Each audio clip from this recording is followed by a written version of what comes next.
విజయవాడలో ఒక 3 BHK లేదా 4 BHK ఫ్లాట్ చూస్తున్నారా? అయితే ఇది బందర్ రోడ్ కి దగ్గరగా ఒక మంచి ప్లెజెంట్ లొకేషన్ లో సేల్ కి వచ్చిన గేటెడ్ కమ్యూనిటీ ప్రాజెక్ట్. పక్కా వాస్తు, ఫుల్ ఎమ్యూనిటీస్ తో చాలా లగ్జరీస్ గా నిర్మించారు. సో మీరు గనక ఒక అఫోర్డబుల్ ప్రైసింగ్ లో 3 BHK 4 BHK ఫ్లాట్ సొంతం చేసుకుందాం అనుకుంటే ఇంకా ఆలస్యం చేయకుండా కింద డిస్క్రిప్షన్ ఉన్న కాంటాక్ట్ నెంబర్ కి వాట్సాప్ కాల్ చేయండి. ఇన్నాళ్ళకి చంద్రబాబు నాయుడు గారి ప్రభుత్వంలో కథలకు వచ్చింది.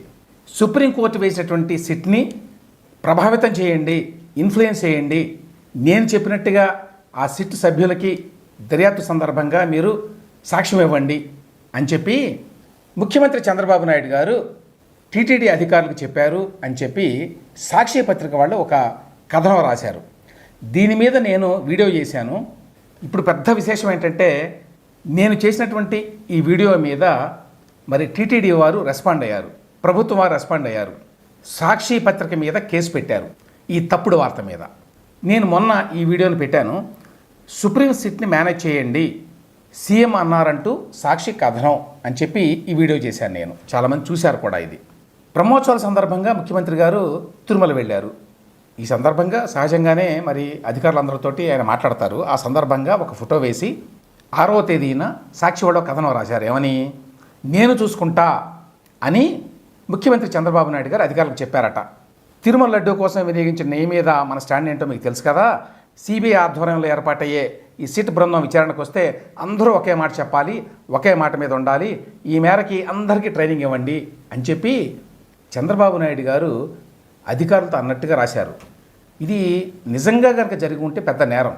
ఎందుకంటే సుప్రీంకోర్టు వేసిన సిట్ అది, స్పెషల్ ఇన్వెస్టిగేషన్ టీము. ఆ సభ్యుల్ని ఇన్ఫ్లుయెన్స్ చేయడానికి, తప్పుదోవ పట్టించడానికి ముఖ్యమంత్రి స్థానంలో ఉన్న వ్యక్తి ట్రై చేస్తాడనమాట.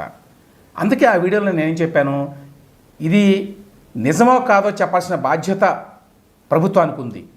లేకపోతే ఇది చాలా పెద్ద నేరం ముఖ్యమంత్రి గారు చేసింది. లేదు అంటే సాక్షి వాళ్ళు చేసింది పెద్ద నేరం. సాక్షి మీద చర్యలు తీసుకోవాలి. చర్యలు తీసుకోకపోతే ఇది నిజమని ప్రజలు అనుకునేటువంటి ప్రమాదం ఉంది అని కూడా చెప్పాను. ఇప్పుడు టీటీడీ వారు దీని మీద రెస్పాండ్ అయ్యి సాక్షి మీద కేసు పెట్టారు. తిరుమల ఆలయానికి డిప్యూటీ ఈవోగా ఉన్నటువంటి లోకనాథం గారు ఈ కేసు పెట్టారు. సాక్షి యాజమాన్యం మీద బిఎన్ఎస్ సెక్షన్లు 353(2), 356, 196(1)(a) కింద ఎఫ్ఐఆర్ నమోదు చేశారు. సాక్షి యాజమాన్యం వాళ్ళు ఉద్దేశపూర్వకంగానే అసత్యాన్ని ప్రచురించారు. దీని మీద సాక్షి దినపత్రిక యాజమాన్యం మీద, అట్లాగే దానికి సంబంధించిన వ్యక్తులు ఎవరైతే వాళ్ళ మీద చట్టపరమైన చర్యలు తీసుకోవాలని చెప్పి ఈ ఫిర్యాదులో డిప్యూటీ ఈవో గారు రాశారట. ఏంటి సెక్షన్స్ అని నేను చెక్ చేశాను. భారతీయ న్యాయ సంహిత 2023 ప్రకారం 353(2) అంటే ఏంటంటే ఏదైనా తప్పుడు సమాచారం ఇవ్వటం, వదంతులు ప్రచారం చేయటం, భయపెట్టే వార్తల్ని రాయడం, దాని కిందకు వస్తుంది ఈ 353(2) అన్నమాట. దీని కింద 3 సంవత్సరాల వరకు జైలు శిక్ష వేయచ్చు. రెండో సెక్షను 356. 356 ఏంటంటే పరువు నష్టం.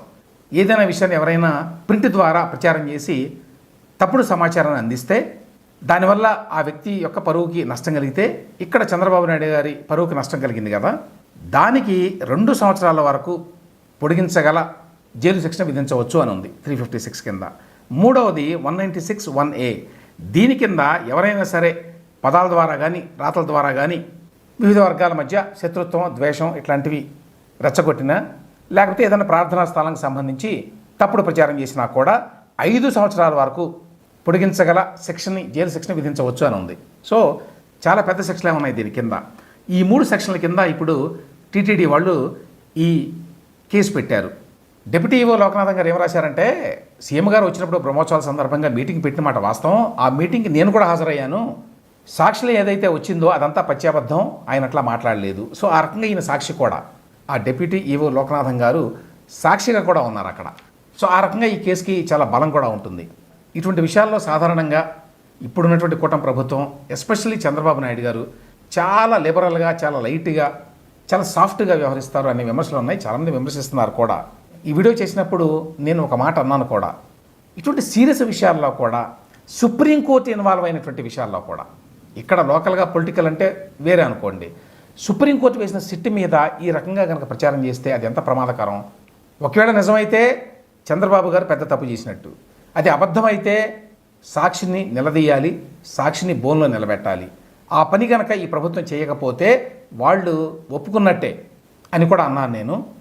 ఇప్పుడు ఎట్టకేలకి ఈ ప్రభుత్వం రెస్పాండ్ అయింది, కేసు పెట్టింది.